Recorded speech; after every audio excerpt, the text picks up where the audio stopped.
America में 5 नवंबर को राष्ट्रपति चुनाव के लिए मतदान होना है। एक तरफ डेमोक्रेट्स की तरफ से कमला हैरिस, जो कि इस वक्त अमेरिका की उपराष्ट्रपति हैं, वो चुनावी मैदान में ताल ठोकती हुई नजर आ रही हैं, तो दूसरी तरफ से रिपब्लिकन्स की तरफ से उम्मीदवार बनाए गए अमेरिका के पूर्व राष्ट्रपति डोनाल्ड ट्रंप।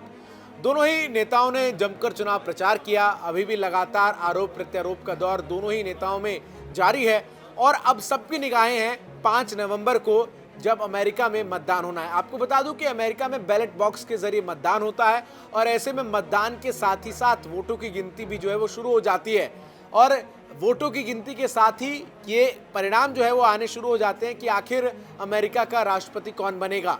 लेकिन कमोबेश जो स्थिति है वो 1 से 2 दिन बाद ही स्पष्ट हो पाती है, जब बैलेट बॉक्सेस की गिनती पूरी हो जाती है। आपको बता दें कि बैलेट बॉक्स को गिनने में काफ़ी ज़्यादा समय लगता है।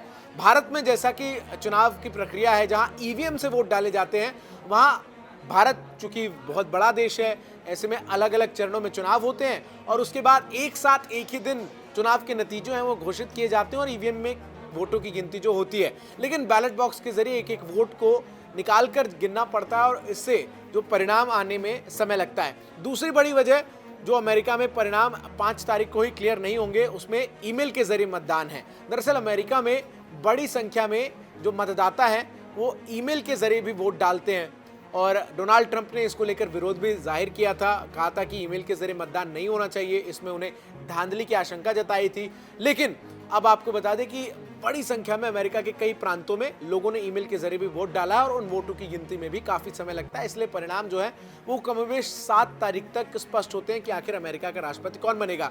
उदाहरण के तौर पर आप 2020 का अगर एग्जाम्पल लेंगे तो 2020 में जब वोटों की गिनती शुरू हुई तो शुरुआती चरणों में डोनाल्ड ट्रंप आगे नजर आ रहे थे और ऐसा लग रहा था कि दूसरी बार वो राष्ट्रपति बन जाएंगे।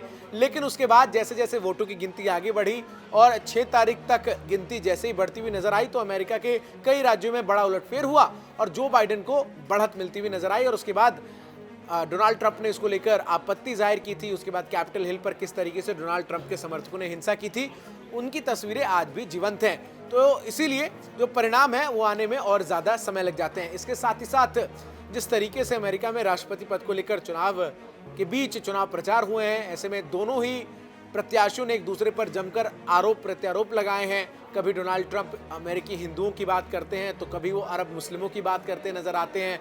वो फिर से अमेरिका को ग्रेट बनाने का नारा दे रहे हैं, तो वहीं कमला हैरिस उस शासनकाल को आगे बढ़ाने की बात कर रहे हैं जिसमें अमेरिका अभी है और मजबूती से अमेरिका को मजबूत बनाने के वो दावे करती हुई नजर आती हैं। बराक ओबामा उनका खूब साथ दे रहे हैं। अलग अलग प्रांतों में बराक ओबामा जमकर चुनाव प्रचार करते हुए नजर आ रहे हैं। ऐसे में निगाहें सबकी होंगी कि आखिर क्या कुछ अमेरिका के राष्ट्रपति चुनाव में परिणाम निकलकर सामने आते हैं और इंतजार कमोबेश 7 तारीख का करना होगा, जब ये स्पष्ट हो पाएगा कि आखिर अमेरिका का अगला राष्ट्रपति कौन होगा। क्या कमला हैरिस पहली महिला राष्ट्रपति बनने में कामयाब हो पाएंगी या फिर डोनाल्ड ट्रंप दूसरी बार अमेरिका के राष्ट्रपति बन पाएंगे।